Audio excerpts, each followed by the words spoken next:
जिसका कुर्रा निकला है, नाम मोहम्मद अलियास, वालिद का नाम सादिक अली। जिसका कुर्रा निकलेगा उसका महफिल में मौजूद होना लाजिम है। नाम है मोहम्मद अलियास, वालिद का नाम, जी किधर आ रहे हैं? खैर जो नजर नहीं है, नहीं नजर नहीं है, हो भी नहीं सकता। लेकिन चलो आते हो ना, गल तो सुनो ना जी, आ जाओ जी, कोई गल नहीं, फिर कड़ी गल जी। बिस्मिल्लाह जी, सादिक साहब, सादिक नाम है, आ जाओ करीब आ जाओ, ठीक है बिल्कुल। कोई यार सब्र करो, कोई अच्छा सूफी साहब ने जी। बिस्मिल्लाह, सदके जावा, मदीने बुलावा आया है। खैर जो जी, तुहाडा की नाम है? ते जिहदा कुर्रा निकले ਉਹਦਾ ਨਾਂ ਕੀ नाम है? वो कित्थे है? घर चला गया।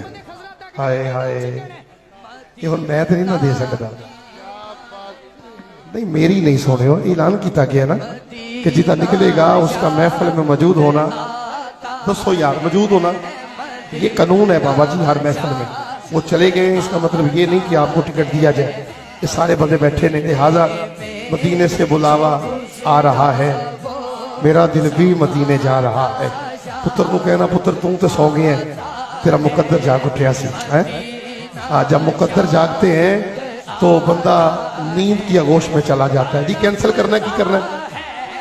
जरा हाथ चुके दसो हाजी साहब, सादिक साहब को। जी सादिक साहब तुम्हारा कुर्रा कैंसल फिर से इंशाअल्लाह। ए पुत्र को देना, उन्होंने कहना पर्ची बड़ी मुकद्दर वाली, काश तू ना जाता, तुसी उमरा कर आंदे। इस टाइम 3 लाख ते कुछ हज़ार रुपए का उम्र है, जेड़ा छड़ के जाके सौ गया जी। ठीक है जी बाजी, इंसाफ है। सारे बंदे हाथ चुके गवाही दियो जी। किस बिस्मिल्लाह जी। अगला कुर्रा फिर उठाने हैं, तो जिदा निकलेगा उसका मौजूद होना लाजमी है। जिसका निकलेगा उसका मौजूद होना महफिल में लाजमी है। मैं नाम पुकारता हूँ, जिसका कुर्रा निकला है वो तैयारी कर ले मदीना पाक के सफ़र की, ताकि हम उसे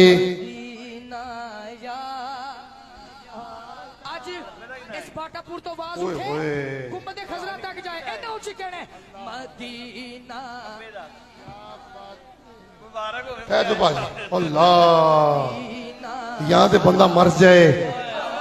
हाय हाय हाय हाय हाय हाय, और क्या बात है। गल तो सुनो भाजी, इधर आओ जरा, इधर आना जरा। अबे तक ना जे होए होए होए होए, सारे दे सामने जे भाई, कोई बंदा ਇਹਦੇ ਵਿੱਚ ना कवे। ਤੁਹਾਡੇ सामने पहले उन्होंने पुत्र का गुर्रा निकले है तो असी कैंसल कर दिता है।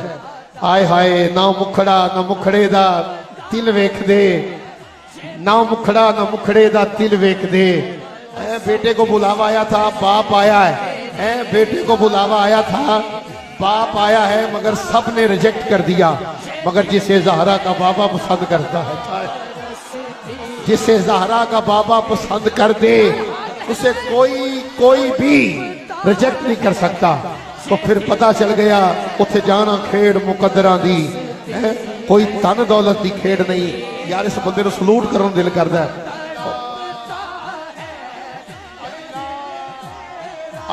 इस बंदे की अजमत को सलूट करने दिल करता है। अल्लाह की कसम, हजूर की खास खास निगाह जे है।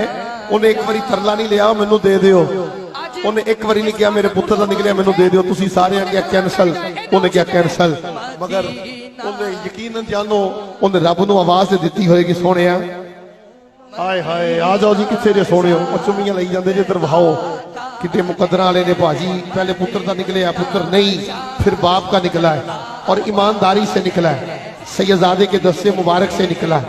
क्या बात है। लो जी भाजी, तुहानू बड़ी बड़ी मुबारक होवे। क्या बात है। पुत्र भी बुलावा सी ते तुहानू भी बुलावा, जफ्फी पाओ सीने लगो, एडी सोहनी तुहानू बुलावा आया।